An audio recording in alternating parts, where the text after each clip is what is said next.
Hello everyone, welcome to study IQ.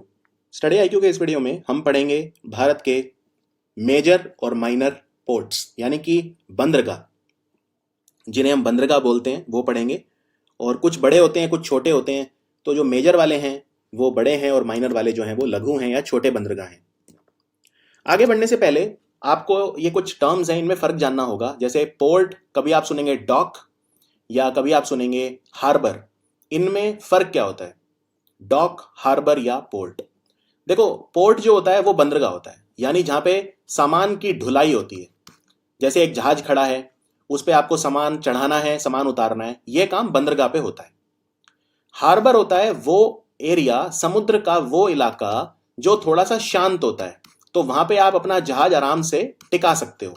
यानी एक तरह से जहाज की पार्किंग जहां पे होती है वहां हार्बर होता है, उसे हार्बर बोलते हैं। और जब ढुलाई होनी होती है सामान की, तो जहाज हार्बर से बंदरगाह पे आ जाता है।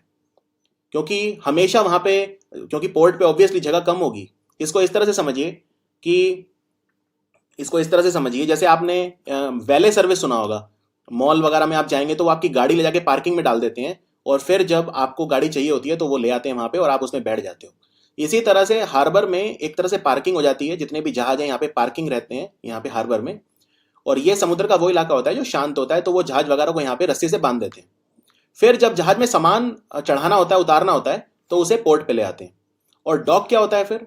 डॉक वो जगह होती है जहां पे जहाज जो है उनको डिजाइन किया जाता है या उनको रिपेयर किया जाता है, उनकी मरम्मत की जाती है। अगर जहाज कोई खराब हो जाए तो डॉक में उसकी रिपेयरिंग की जाती है। तो यहाँ पे जहाज यहाँ पे भी होते हैं डॉक पे। तो ये डिफरेंस होता है। मैं आपको एक फोटो से समझाता हूँ। ये जो भी मैं आपको समझा रहा हूँ सब कुछ हिंदी में भी लिखा हुआ है, पर फोटो के थ्रू आपको ज्यादा क्लियर होगा। अब यहाँ पे आप ये दो फोटो देखिए। ये जो है ये हार्बर है।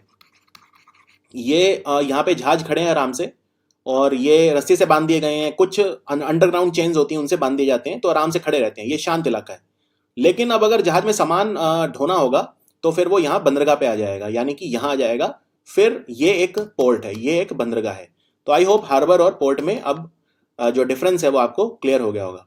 और जहाज में जो सामान चढ़ता उतरता है वो मशीनों से होता है, ह्यूमन बींग्स के से नहीं होता। मानव उसमें एलिमेंट कम होता है, मशीन से होता है। आजकल सारा मैकेनाइज्ड है, हाईली मैकेनाइज्ड है, क्योंकि ये बहुत बहुत बड़े हजारों किलो के कंटेनर होते हैं, और ये मशीन से लोड किए जाते हैं और मशीन से ही उतारे जाते हैं।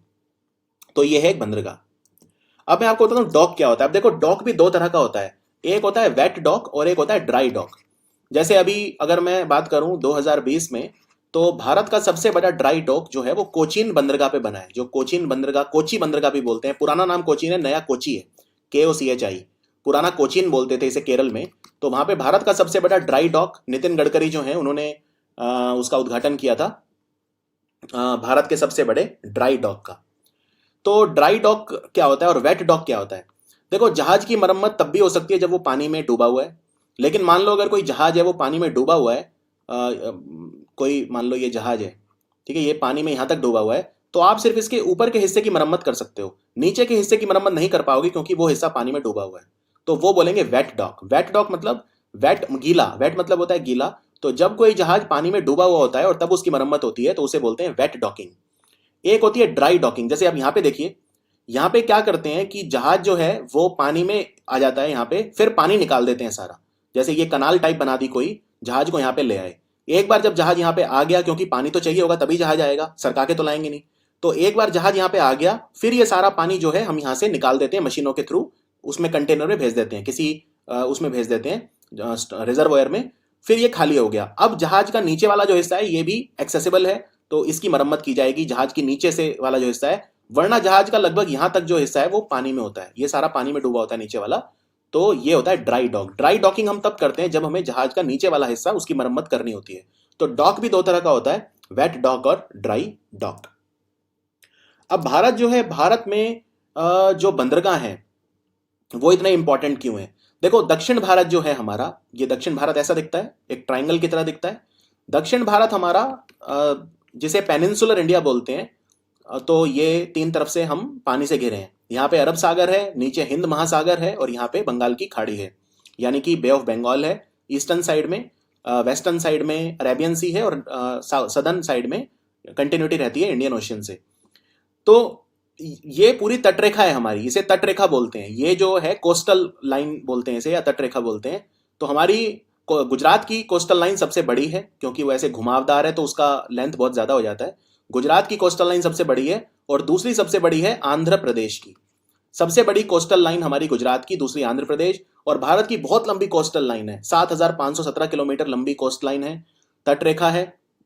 इसीलिए पोर्ट इतने इंपॉर्टेंट है। भारत के पास बहुत ज्यादा पोर्ट्स हैं, सामान, भारत बहुत बड़ा ट्रेडिंग कंट्री है।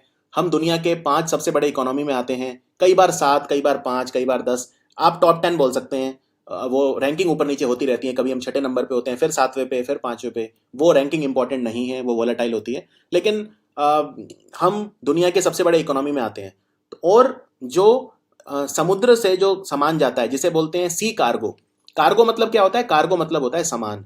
अब आप ये कार्गो रेलगाड़ी से भी भेज सकते हैं, ठीक है, यानी कि आप फ्रीट ट्रेन का इस्तेमाल कर सकते हैं, फ्रीट मालगाड़ी बोलते हैं जिसे। आप कार्गो हवाई जहाज से भेज सकते हैं, जिसे एयर कार्गो कहा जाता है। कार्गो मतलब होता है सामान।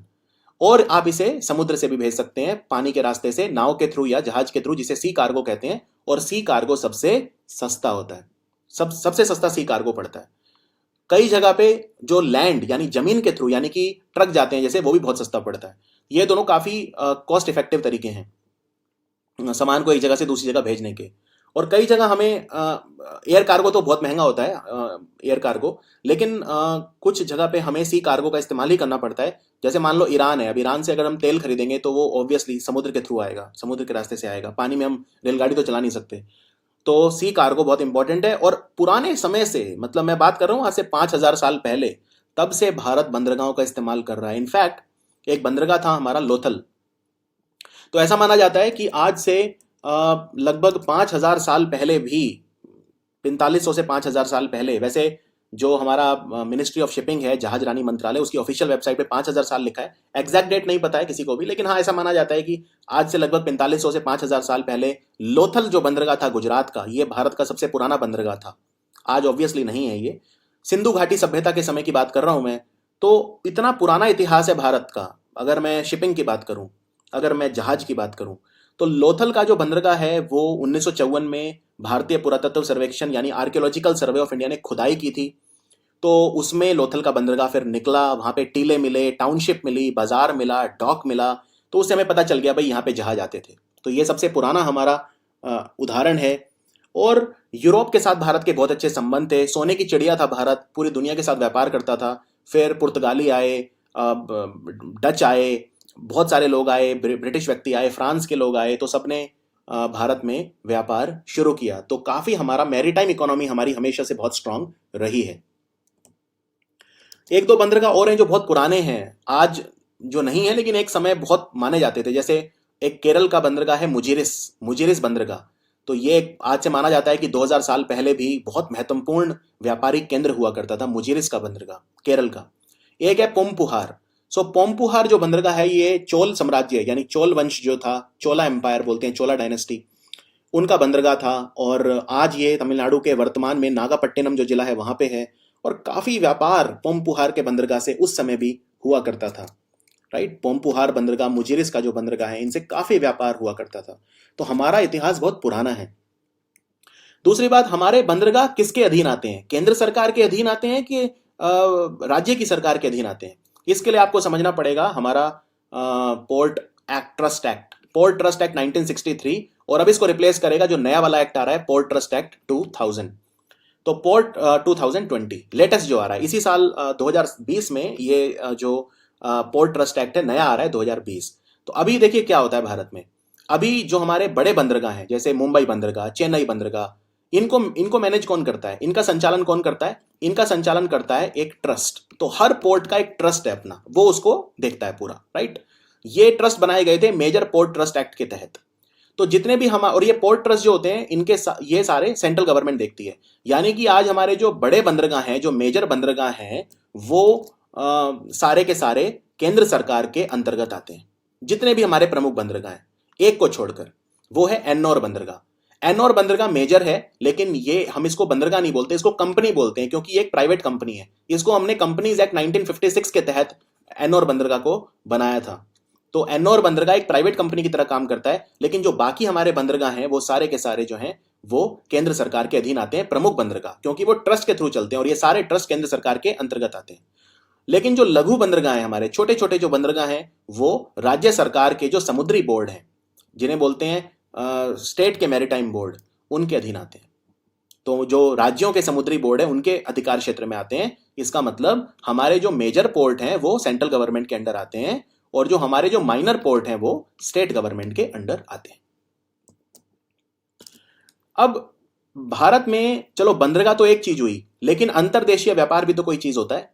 जैसे हमारी नदियां भी हैं बहुत सारी, तो नदियों में भी जहाज चलते हैं और नदियों से भी सामान जाता है। यानी जहाज का इस्तेमाल सिर्फ एक देश से दूसरे देश तक सामान भेजने के लिए नहीं होता, बल्कि अंतर्देशीय यातायात के लिए भी होता है, जिसे बोलते हैं इनलैंड वाटरवे। इनलैंड मतलब हमारे ही देश में जो नेशनल ट्रांसपोर्ट है वो होता है नदियों के थ्रू, उसको बोलते हैं इनलैंड वाटरवे यानी जल मार्ग।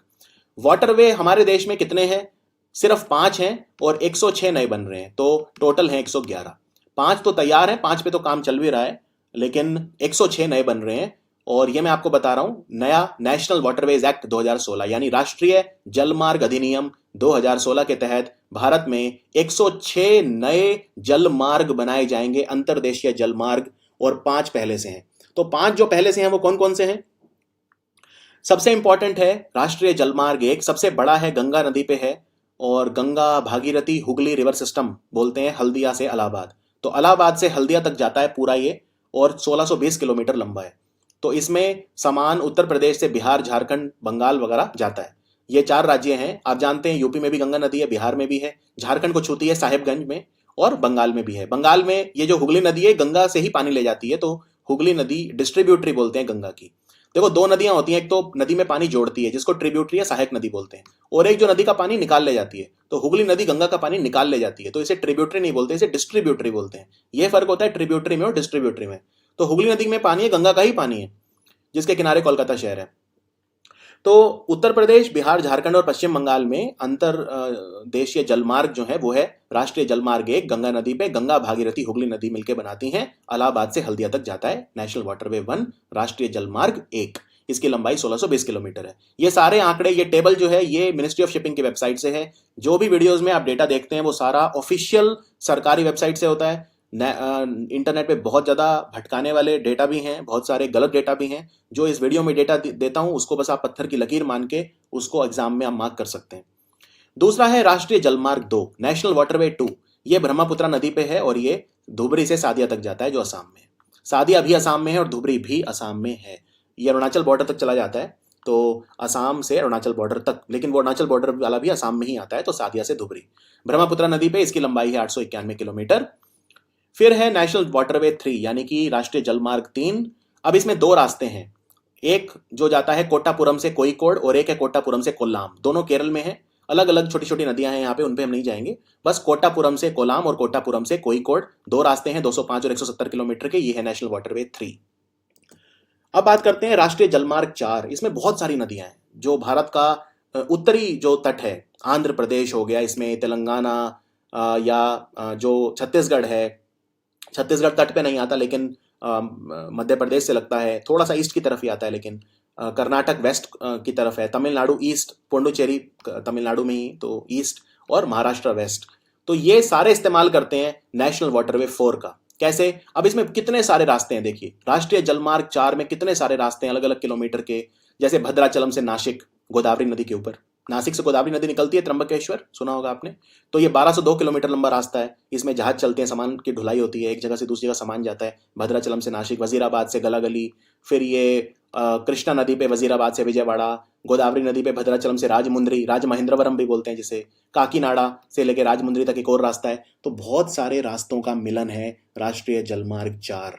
कितने सारे रास्ते आप देख सकते हैं, अलग अलग जगह को ज्वाइन करते हैं। ये आपको याद नहीं रखना है कि कौन से रास्ते कहाँ तक कितना जाते हैं, बस एक बेसिक आइडिया रखिए कि नेशनल वाटरवे 4 है, काफ़ी बड़ा है, काफ़ी बड़े बड़े रास्ते हैं इसमें। और फिर है नेशनल वाटरवे 5। मैंने आपको बताया था ना कि 5 ही रास्ते हैं और 106 बन रहे हैं, तो टोटल 111 हो जाएंगे। तो 5वां कौन सा है? 5वां ओडिशा और वेस्ट बंगाल को जोड़ता है। ये मेनली जो ब्राह्मणी नदी है और महानदी, उनकी और उनकी सहायक नदियां जो है उन्हीं में वो करता है। ओडिशा और बंगाल के बीच जो जहाज चलते हैं वो इस जलमार्ग पे चलते हैं, नेशनल वाटरवे 5। अब हमें सच बताएं तो अभी तक हम अपनी पोटेंशियल को रियलाइज नहीं कर पा रहे थे। हम पूरी तरह से निर्भर थे मालगाड़ी के ऊपर। भारत में ज्यादातर मालगाड़ी और ट्रक से सामान जाता है आज भी। अब मालगाड़ी के लिए हम बना रहे हैं डेडिकेटेड फ्रेट कॉरिडोर, यानी ऐसे रास्ते जिन पे मालगाड़ी चला करेगी, नॉर्मल गाड़ी नहीं चल रेलगाड़ी नहीं चलेगी। क्यों? क्योंकि नॉर्मल रेलगाड़ी जब चलती है उसकी स्पीड ज्यादा होती है, मालगाड़ी की स्पीड कम होती है। तो मालगाड़ी जब जाती है तो उसको रुकना पड़ता है और रेलगाड़ी को जगह देनी पड़ती है। ठीक है, इस वजह से मालगाड़ी जो है वो काफी लंबा समय ले लेती है, उससे कॉस्ट बढ़ जाती है, कॉस्ट इफेक्टिव नहीं होती मालगाड़ी। लेकिन डेडिकेटेड फ्रेट कॉरिडोर मतलब ऐसे रेल के रास्ते जिन पे सिर्फ मालगाड़ी चलेगी, यानी कि फ्रेट ट्रेन चलेंगी। और दूसरी पोटेंशियल हमें रियलाइज करनी है वो है हमारे पानी वाले रास्ते की, जो हम रियलाइज अभी तक नहीं कर पाए हैं। तो हमारे बंदरगाह तो बहुत अच्छे हैं सारे, उसमें कोई दिक्कत नहीं है। हमारे 13 जो बंदरगाह हैं और एक कंपनी है, तो वो तो बहुत अच्छे हैं। लेकिन समस्या ये है कि हम उन्हीं तक सीमित रह गए हैं और हमारे जलमार्ग का उपयोग हम ढंग से नहीं कर पाए हैं। इसलिए कई तरह की योजनाएं देख रहे हैं आप, जैसे उन्नति योजना चल रही है, जैसे कि सागर माला परियोजना चल रही है। हम अपने बंदरगाहों को सड़कों से जोड़ रहे हैं, उन्हें हम एयरपोर्ट बना रहे हैं वहां पे, राइट। मल्टी मॉडल, इसको मल्टी मॉडल सिस्टम कहा जाता है। मल्टी मॉडल का मतलब क्या होता है? तो भारत का पहला मल्टी मॉडल जो सिस्टम बना था वो वाराणसी में बना है। प्रधानमंत्री मोदी ने इसका उद्घाटन किया था 2018 में। और भारत का दूसरा मल्टी मॉडल नेटवर्क बन रहा है साहेबगंज में, जो कि झारखंड में है, साहेबगंज जिला, वहां पे बन रहा है मल्टी मॉडल सिस्टम। तो ये भारत का दूसरा है। तो भारत का याद रखिए, पहला मल्टी मॉडल जो सिस्टम बन रहा है वो वाराणसी में बन रहा है, और दूसरा मल्टी मॉडल सिस्टम जो बन रहा है वो साहेबगंज झारखंड में बन रहा है। क्या होता है multi modal system? Multi modal system मतलब कई तरह की चीजें वहां पे जोड़ दो आप। जैसे फॉर एग्जांपल आप इमेजिन करो कि अगर कहीं पे कोई बंदरगाह है, तो उस बंदरगाह के पास अगर रेलगाड़ी भी आ जाए, रेल की पटरियां वहां तक आ जाएं, तो कितना अच्छा हो जाएगा। क्योंकि रेलगाड़ी से सामान आया और सीधा जहाज में चढ़ा बंदरगाह पे, और सीधा फिर एक्सपोर्ट, सीधा फिर एक्सपोर्ट। तो इसीलिए हम क्या कर रहे हैं, बंदरगाहों तक सड़कों को लेके आ रहे हैं, रेल की पटरियों को लेके आ रहे हैं, और एयरपोर्ट्स को भी लेके आ रहे हैं। तो भारत में उड़ान योजना के तहत उड़े देश का आम नागरिक, नए नए एयरपोर्ट बन रहे हैं। वो क्यों बन रहे हैं? बंदरगाहों के पास बन रहे हैं। इसलिए बन रहे हैं जिससे एयर कार्गो और सी कार्गो को हार्मोनाइज किया जा सके, उनके बीच में समन्वय हो सके, कि जहाज से सामान उतरा, सीधा प्लेन में लोड हुआ, और प्लेन से फिर वो दूसरी जगह चला गया। तो ये चीज हमें चाहिए, इसको बोलते हैं मल्टी मॉडल सिस्टम। और ये बहुत लेटेस्ट है। सबसे पहला मल्टी मॉडल सिस्टम बन रहा है वाराणसी में, गंगा नदी के किनारे, 2018 में उद्घाटन प्रधानमंत्री मोदी ने किया इसका। और दूसरा बन रहा है साहेबगंज में, 2019 में इसका उद्घाटन प्रधानमंत्री मोदी ने किया। क्योंकि साहेबगंज एकमात्र जगह है, साहेबगंज झारखंड में, जहां पे गंगा नदी बहती है। याद रखिए, झारखंड का कोई भी जिला गंगा नदी से नहीं छूता सिवाय साहेबगंज के। अब भारत में बड़े बंदरगाह और छोटे बंदरगाह में फर्क क्या होता है? फर्क कुछ नहीं होता, फर्क बस इसका होता है कि कौन कितना व्यापार कहां से होता है। अब बड़ा बंदरगाह है तो वहां पे बहुत सारे जहाज होंगे, बहुत सारा सामान लोड होगा, कंटेनर टर्मिनल होंगे, हर तरह के सुविधाएं होंगी, ड्राई डॉकिंग, मैकेनाइज्ड होगा, मशीनों का इस्तेमाल होगा, बहुत सारे लोग काम करेंगे। और छोटा बंदरगाह तो फिर छोटा ही है। और जितने भी आप ये बड़े और छोटे बंदरगाह देखेंगे, आप देखेंगे इनमें शुरू बहुत कम हुए हैं। जैसे आंध्र प्रदेश में आप बहुत सारे बंदरगाह पड़ेंगे छोटे, लेकिन काम कितने कर रहे हैं? सिर्फ 4। ठीक है, तो लेकिन एग्जाम के लिए आपको याद रखने हैं, और इंपॉर्टेंट कौन से हैं वो मैं आपको बताऊंगा। अब बड़े बंदरगाह तो आपको एकदम घोट के पी जाने हैं, एकदम अच्छे से याद होने चाहिए। अब देखिए, ये भारत है हमारा, भारत देश हमारा, और यहां से समुद्र शुरू हो जाता है। ये जो देख रहे हैं आप, ये जो कलर यहाँ पे, यहां से समुद्र शुरू हो जाता है गुजरात के यहाँ से, और यहाँ पे बंगाल तक समुद्र चलता है। तो ये गुजरात से लेके पूरा नीचे तक ये जो है हमारा समुद्र है, जिसे हम बोलते हैं भारत का पेनिनसुलर इंडिया। क्योंकि 3 तरफ से पानी से घिरा है, तो इसे हम पेनिनसुलर इंडिया बोलते हैं। लोकल भाषा में आप साउथ इंडिया बोल सकते हो, कोई ऐसी बात नहीं है। अब इसमें जो ये जो लाल रंग में है, ये हमारे बंदरगाह वो हैं जो आपको एकदम अच्छे से याद होने चाहिए। तो पहले बड़े वाले बंदरगाह हम देख लेते हैं कौन कौन से बड़े बंदरगाह कौन से हैं। तो बड़े बंदरगाहों में कांडला बंदरगाह आता है, जिसको अब दीनदयाल उपाध्याय बंदरगाह बोलते हैं, दीनदयाल पोर्ट ट्रस्ट। उसके बाद महाराष्ट्र में, गुजरात यहाँ पे खत्म हो जाता है, गुजरात के बाद नीचे आ जाते हैं महाराष्ट्र में। तो महाराष्ट्र में 3 बड़े बंदरगाह हैं, एक तो मुंबई, एक जवाहरलाल नेहरू बंदरगाह जिसे न्हावा श्यावा बोलते हैं, और एक वधावन, अभी अभी बना है भारत का 13वां major port Vadhavan, very important. नीचे आ जाओ, बीच में गोवा, गोवा में पणजी बंदरगाह है, ये गोवा छोटा सा गोवा है यहाँ पे। फिर नीचे आ जाओ कर्नाटक, कर्नाटक में मैंगलोर बंदरगाह। तो गोवा में मार्मुगांव है, जो बंदरगाह है वो मार्मुगांव है, पणजी राजधानी है, वो अलग है। फिर कोची, केरल में है कोची बंदरगाह। फिर आप आ जाओ यहाँ पे तमिलनाडु, तमिलनाडु में 3 है, टूटिकोरिन, चेन्नई और एन्नोर। लेकिन याद रखिए, एन्नोर वाला एक प्राइवेट कंपनी की तरह काम करता है, तो हम इसे बड़े बंदरगाह, बड़ा बंदरगाह तो है पर इसे हम बड़े बंदरगाहों में गिनते नहीं है। ठीक है ना, बड़े बंदरगाहों में वैसे नहीं गिनते, डायरेक्टली नहीं गिनते हम इसे। तो इसे कई जगह आप देखेंगे इसे लिखा होता है कि ये कॉर्पोरेट बंदरगाह है, लेकिन जो एग्जाम है उसमें इसको बड़ा बंदरगाह बोलते हैं। इनफैक्ट भारत सरकार की जो वेबसाइट है वो इसे भारत का 12वां बड़ा बंदरगाह बोलती है, और 13वां अभी बना है, कौन सा, वधावन। तो वधावन बंदरगाह जो है भारत का 13वां है, और 12वां कौन सा था, एन्नौर था। सरकारी वेबसाइट के हिसाब से एन्नौर भारत का 12वां बंदरगाह था। एन्नौर को कामराजार बंदरगाह भी बोलते हैं, कामराजार। वैसे तो प्राइवेट है, लेकिन चेन्नई बंदरगाह ने अभी इसमें काफी बड़ा हिस्सा खरीद लिया है वैसे। फिर हम आ जाते हैं आंध्र प्रदेश में। तो आंध्र प्रदेश में एक ही बड़ा बंदरगाह है, वो है विशाखापट्टनम। विशाखापट्टनम, यहाँ पे जहाज बनते भी हैं, ठीक है ना। हिंदुस्तान शिपयार्ड, जो मतलब भारत में जहाज बनते हैं, तो विशाखापट्टनम में जहाज बनते भी हैं। तो ये शिपयार्ड भी है एक तरह का, और जहाजों की मरम्मत भी होती है। ओडिशा में एक ही बंदरगाह है बड़ा, वो है पैराद्वीप। पैराद्वीप, और जो बंगाल है उसमें दो हैं, तो एक तो है हल्दिया और एक है कोलकाता।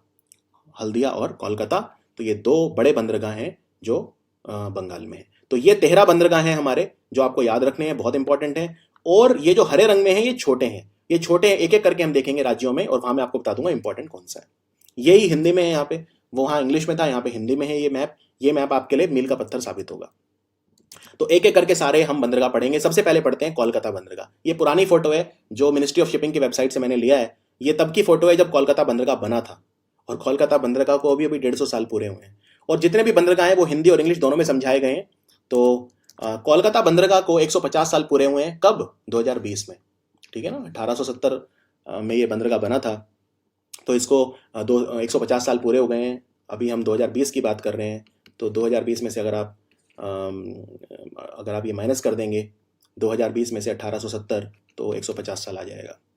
प्रधानमंत्री मोदी ने अभी अभी कोलकाता बंदरगाह का नाम पलट के श्यामा प्रसाद मुखर्जी बंदरगाह रख दिया है। श्यामा प्रसाद मुखर्जी जो थे ये जनसंघ के फाउंडर थे, जो बाद में भारतीय जनता पार्टी बनी थी, तो श्यामा प्रसाद मुखर्जी बंदरगाह बोलते हैं। और कोलकाता बंदरगाह आज के समय जो हमारे बड़े बंदरगाह हैं उनमें सबसे पुराना है, ठीक है। वैसे तो लोथल बोथल वो सब छोड़ो, वो तो क्योंकि पुरातत्व बातें हो गई। आज जो हमारे मेजर पोर्ट हैं जितने भी हैं, आज भी हमारे जो 13 बड़े बंदरगाह हैं उनमें सबसे पुराना कौन सा है, कोलकाता बंदरगाह। और ये हुगली नदी पे है। तो ये एक रिवराइन पोर्ट है, वेरी इंपॉर्टेंट। रिवराइन पोर्ट क्या होता है, रिवराइन पोर्ट ये होता है जो नदी में जो बंदरगाह होता है वो रिवराइन बंदरगाह होता है। तो ये रिवराइन बंदरगाह, ये भी और हल्दिया भी। क्यों, देखो ये बंगाल की खाड़ी मान लेते हैं, तो कोलकाता बंदरगाह ना ऐसे नहीं है कि यहाँ पे है, कोलकाता एकदम कोई तट पे तो है नहीं। तो क्या होता है, ये कोलकाता है, और अब जहाज तो समुद्र में जाएगा, लेकिन समुद्र से नदी यहां तक आती है, हुगली नदी। मैं रिपीट करता हूं, ये बंगाल की खाड़ी है, यानी कि समुद्र है। यहां पे जहाज है जिसकी माल ढुलाई वगैरह होगी, लेकिन वो जहाज यहां पे नहीं होता, वो पूरा नदी में आता है, पहले समुद्र से, हुगली नदी से, फिर वो कोलकाता में आता है, कोलकाता बंदरगाह पे आता है, और फिर यहाँ पे ढुलाई वगैरह सब होती है, कोलकाता बंदरगाह में डॉकिंग होती है, और फिर वो वापस चला जाता है समुद्र में। यानी ये बंदरगाह सीधा समुद्र में नहीं है, ये बंदरगाह जो है वो हुगली नदी पे है, इसलिए इसे रिवराइन पोर्ट बोलते हैं। तो एग्जाम में क्वेश्चन आता है कि भारत में रिवराइन पोर्ट कौन से हैं, रिवराइन मतलब नदी वाले बंदरगाह कौन से हैं, तो दो हैं, कोलकाता बंदरगाह और हल्दिया बंदरगाह। हल्दिया दो। अब एक वर्ड और होता है जिसे हम बोलते हैं हिंटरलैंड। हिंटरलैंड क्या होता है, देखो कि बंदरगाह के परिप्रेक्ष्य में, बंदरगाह के विद रेस्पेक्ट, हिंटरलैंड वो इलाका होता है जहां से सामान बंदरगाह पे आता है। अब कोलकाता बंदरगाह पे सामान कहां कहां से आएगा, आसपास के जो है ईस्टर्न इंडिया, यानी यूपी, बिहार, झारखंड, वेस्ट बंगाल, सिक्किम या उत्तर पूर्वी राज्य, तो ये जो राज्य हैं इनसे सामान आता है कोलकाता बंदरगाह पे। इसको बोलते हैं हिंटरलैंड, यानी भीतरी इलाका। तो इस बंदरगाह का, कोलकाता बंदरगाह का भीतरी इलाका ये सब है। कोलकाता बंदरगाह डायमंड हार्बर से भी कनेक्टेड है, ठीक है। डायमंड हार्बर जो जगह है वहां से भी कनेक्टेड है। हार्बर नाम से पता चल रहा है, जहाज खड़े होंगे, डायमंड हार्बर बोलते हैं उसे, वहां से भी कनेक्टेड है। तो यहाँ पे जहाज पार्क हो जाएंगे, और जब सामान ढुलाई होगी तो पोर्ट पे आ जाएंगे। उसके बाद कोलकाता का जो बंदरगाह इसलिए भी इंपॉर्टेंट है कि हमारी जो एक्ट ईस्ट पॉलिसी है, जो हमारी पूर्व के जो कंट्री, आसियान कंट्री हैं, उनके साथ जो व्यापार होता है, या लैंड लॉक्ड कंट्री जिनके पास कोई बंदरगाह है ही नहीं, क्योंकि समुद्री तट है ही नहीं, जैसे नेपाल, भूटान वगैरह, उनको भी जरूरत पड़ती है कोलकाता के बंदरगाह की। तो वो भी सामान अपना मंगा लेते हैं कोलकाता बंदरगाह में, विदेशों से व्यापार जब करते हैं, और वहां से फिर जमीनी रास्तों के थ्रू नेपाल और भूटान तक वो पहुंचता है। और कोलकाता सबसे पुराना बंदरगाह है, जैसा मैंने कहा, मिनिस्ट्री ऑफ शिपिंग की वेबसाइट पे भी क्लियर लिखा है एकदम, Kolkata is the earliest major port.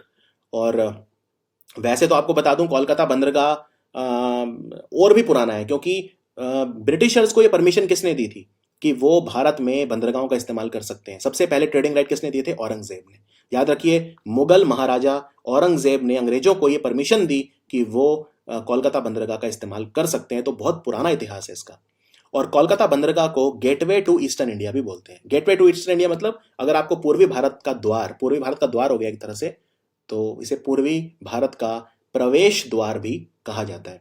अब एक चीज समझिए, एक प्रॉब्लम आती है कई बार, और ये उन बंदरगाहों में आती है जो उतने गहरे भी नहीं होते। फॉर एग्जाम्पल, जैसे अब कोलकाता जो बंदरगाह है, यहाँ पे हुगली नदी पे निर्भर करता है, क्योंकि ये बंगाल की खाड़ी है, ये कोलकाता है, और यहाँ तक समुद्र से जोड़ेगी इसे हुगली नदी। तो हुगली नदी में अगर मान लो मिट्टी बहुत ज्यादा आ गई, क्योंकि जब आप जानते हैं हुगली नदी में पानी गंगा से ही आता है, और गंगा इतनी दूर से आ रही है, आप सोचिए गंगा उत्तराखंड से, उत्तरकाशी से आ रही है, तो वहां से गंगा आ रही है, तो इतने साथ मिट्टी ला रही है, और फिर वो गंगा का पानी हुगली में जा रहा है, फरक्का से कट जाता है ना पानी, फरक्का बैरेज लगाया हुआ है, फरक्का से पानी हुगली में आ जाता है, फिर और बाकी बची हुई गंगा सीधे निकल जाती है, बांग्लादेश घुस जाती है पद्मा के रूप में। तो जब पानी आ गया हुगली में, तो कितनी मिट्टी विट्टी होती है, उसको सिल्ट बोलते हैं। तो कई बार क्या होता है, मिट्टी विट्टी बहुत जमा हो जाती है इस रास्ते में। ये जो रास्ता है जो कोलकाता बंदरगाह को समुद्र से जोड़ता है, इसमें मिट्टी जमा हो जाती है, तो जहाज कैसे चलेगा, मिट्टी वाले पानी से कैसे चलेगा? तो सिल्ट वाला एक मुद्दा कई बार होता है हुगली नदी में। तो उसमें हम क्या करते हैं, कई बार फिर पीछे से पानी छोड़ते हैं, फरक्का बैरेज वगैरह से पानी छोड़ते हैं, फिर इसमें और पानी आता है, फिर वो मतलब वो सब करते हैं। तो ये भी आपको याद रखना है। अब दूसरा बंदरगाह जो हम पढ़ेंगे कोलकाता के बाद, वो है हल्दिया पोर्ट। हल्दिया बंदरगाह, देखो हल्दिया बंदरगाह कुछ नहीं है, छोटा सा है। छोटा सा मतलब वैसे छोटा नहीं है, सामान वामान बहुत जाता है यहाँ से, बहुत बड़ा है उस सेंस में। लेकिन कोलकाता इसका जो पर्पस बना था, और पर्पस इसका ये था कि कोलकाता का जो बंदरगाह है उसका दबाव कम हो। कोलकाता बंदरगाह पे बहुत ज्यादा दबाव बढ़ गया था, ट्रैफिक बहुत हो गया था, तो इसीलिए फिर हमने हल्दिया पोर्ट वहां बना दिया। उसी हुगली नदी और हल्दी नदी जो मिलती है वहां पे ये हल्दिया पोर्ट है। तो हल्दिया पोर्ट 105 किलोमीटर दूर है नीचे की तरफ कोलकाता से, बंगाल की खाड़ी की तरफ। और ये कोलकाता पोर्ट पे कंजेशन ना हो, ट्रैफिक ना हो, इसलिए बनाया गया था हल्दिया बंदरगाह। हल्दिया बंदरगाह जो है वो भारत का जो तटरक्षक है, कोस्ट गार्ड, उसका एक आधार भी है, बेस भी है।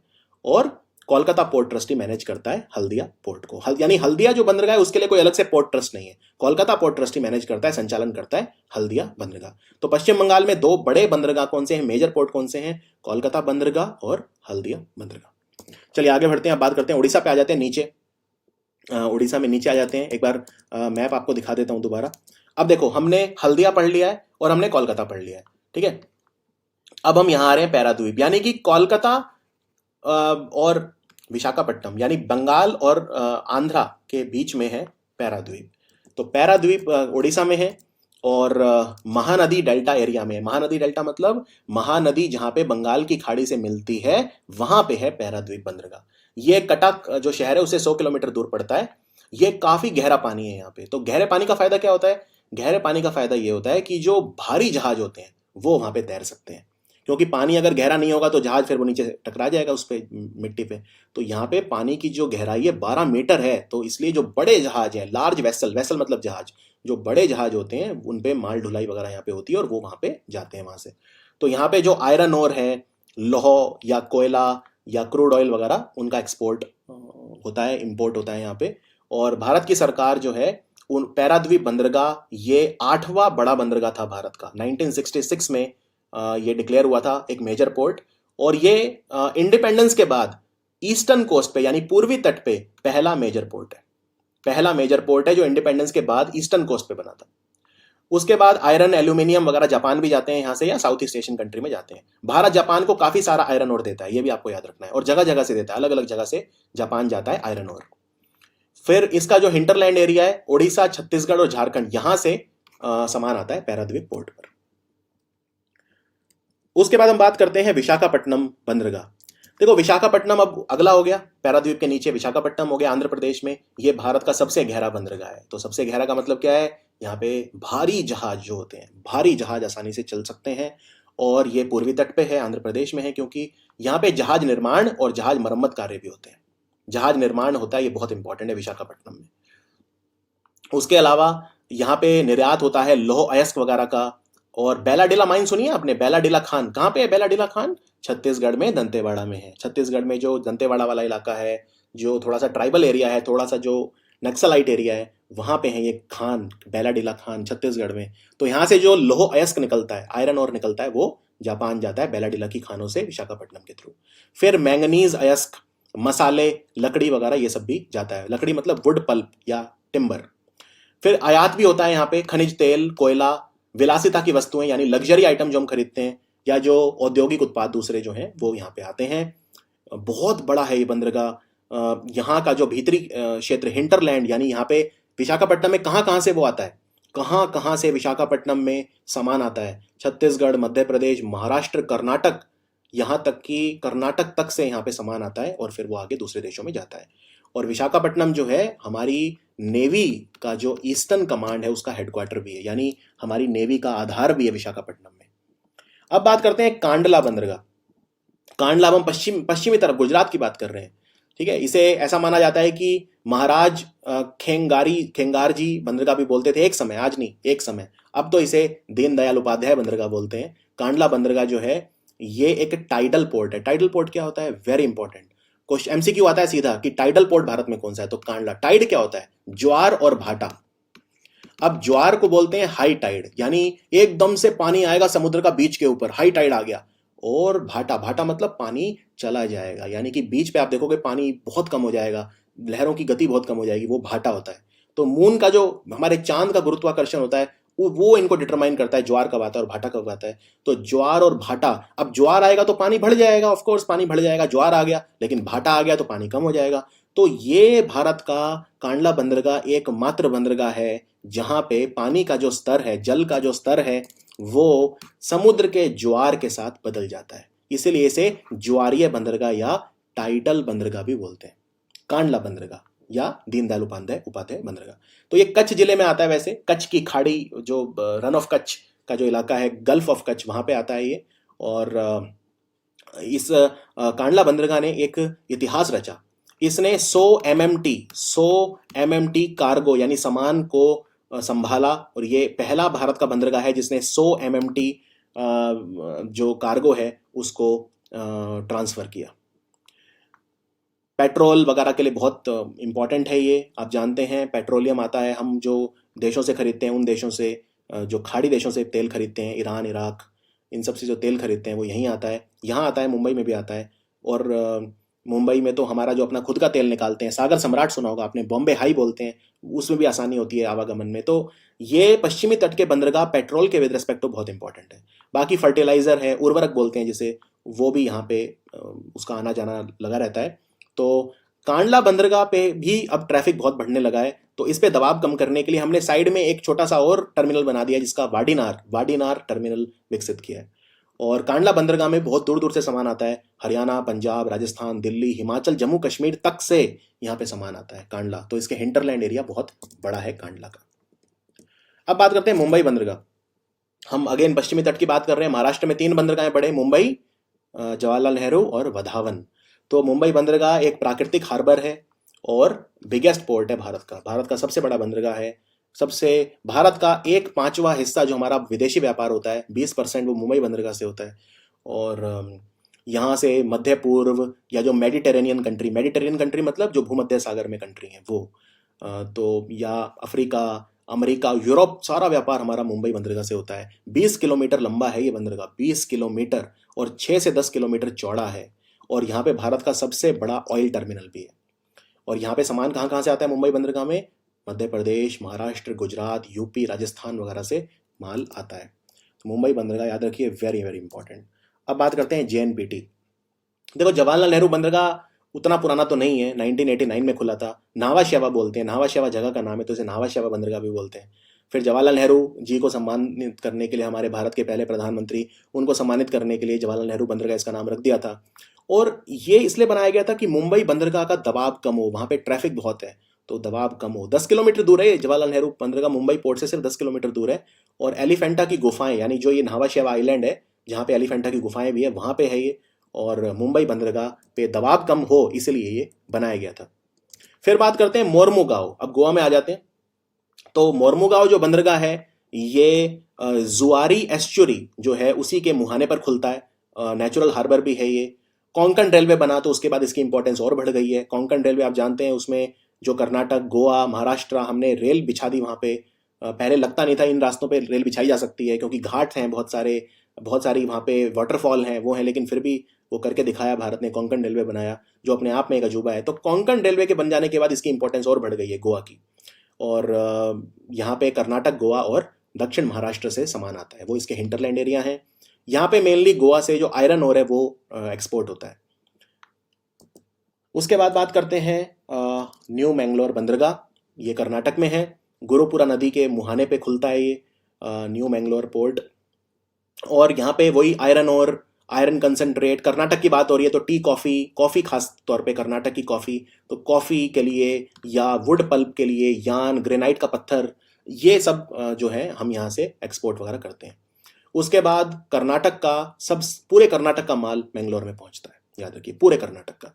कर्नाटक में एक खदानें भी हैं कुद्रेमुख की, वहां से भी जो लोह है वो एक्सपोर्ट होता है न्यू मैंगलोर बंदरगाह के थ्रू।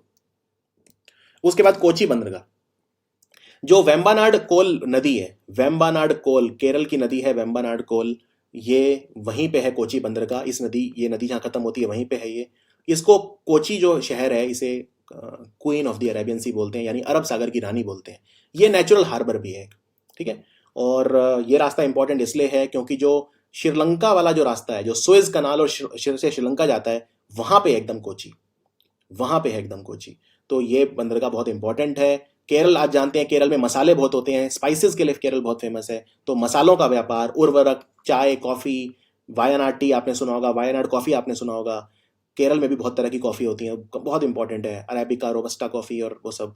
तो जो कोची बंदरगाह है, कोची रिफाइनरी भी है, ऑयल रिफाइनरी, वो भी है वहाँ पे। तो तमिलनाडु और केरला का जो माल है वो कोची बंदरगाह पे आता है। उसके बाद चेन्नई बंदरगाह की बात करते हैं। चेन्नई बंदरगाह भी बहुत पुराना है, सबसे पुरानों में से एक है। ये आर्टिफिशियली बना था, चेन्नई बंदरगाह आर्टिफिशियल हार्बर बना था 1859 में। और ये बड़े जहाज़ों के लिए अनुकूल नहीं है क्योंकि यहाँ पे पानी है उथला, यानी कि शैलो, पानी गहरा नहीं है। तो बड़े जहाज यहाँ पे नहीं आते बहुत ज़्यादा, क्योंकि यहाँ पे जहाज बड़े, क्योंकि पानी की गहराई कम है। और तमिलनाडु और जो पौंडीचेरी का माल है वो यहाँ पे चढ़ता है जहाज़ों पे, चेन्नई बंदरगाह पे। यहाँ पे भारत का सबसे पहला डेडिकेटेड कंटेनर टर्मिनल भी बना था, जिसका उद्घाटन उस वक्त 1983 में किया था इंदिरा गांधी, हमारी प्रधानमंत्री। 1983 में उन्होंने भारत का पहला डेडिकेटेड कंटेनर टर्मिनल चेन्नई बंदरगाह पे बना था। उसके बाद बात करते हैं एन्नोर। एन्नोर को कामराजार बंदरगाह भी बोलते हैं। और ये नया बंदरगाह है, ये बेसिकली चेन्नई बंदरगाह पे दबाव कम हो इसलिए बना था।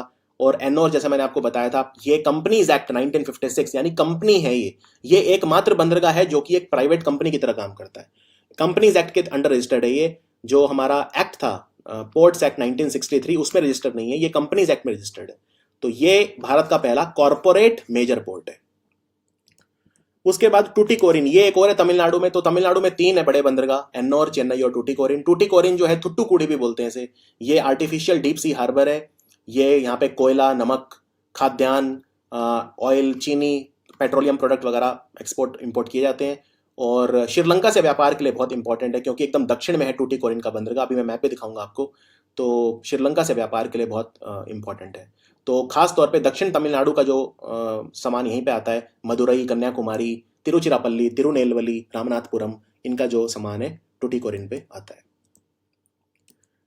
अब जो नया बना है, जिसको बोलते हैं वधावन, देखो महाराष्ट्र के वधावन में बना है, दहानू के पास है ये, दहानू जो है उसके पास है वधावन बंदरगाह। ये भारत का 13वां मेजर बंदरगाह है। तो वधावन बंदरगाह बनाया किस मॉडल पे है? भू स्वामित्व मॉडल। ये क्या होता है? लैंडलॉर्ड मॉडल बोलते हैं अंग्रेजी में। तो यहाँ पे अंग्रेजी में इसे लैंडलॉर्ड मॉडल कहा जाता है। इसमें बेसिकली ये होता है, देखो अब बंदरगाह मेजर है तो मेजर बंदरगाह को कौन देखेगा? कोई ट्रस्ट देखेगा, यानी कोई नियामक होगा। ट्रस्ट क्या होता है? निकाय होता है, नियामक होता है।